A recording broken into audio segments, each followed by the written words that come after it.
শিক্ষা, শিক্ষক, শিক্ষকতা, পরীক্ষা,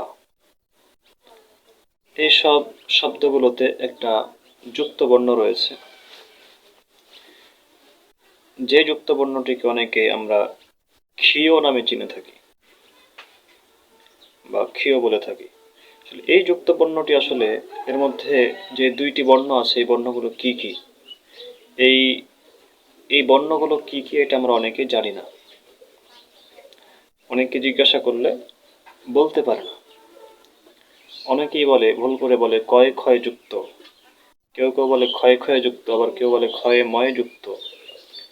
আসলে এগুলোর কোনোটাই কিন্তু সঠিক নয়। যে যুক্ত বর্ণ দুইটি আছে, যে বর্ণ দুইটি মিলে যুক্ত বর্ণ হয়েছে, সে বর্ণ দুইটি হচ্ছে, একটা হচ্ছে ক, অপরটি হচ্ছে মূর্ধন্য স, অর্থাৎ ক সংযুক্ত মূর্ধন্য স।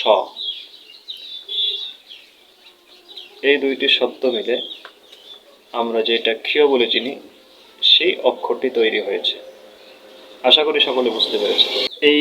এই ক্যাপগুলো যদি আপনারা নিতে চান তাহলে ক্যাপ জোন বিডি নামক ফেসবুক পেজ থেকে আপনারা নিতে পারবেন।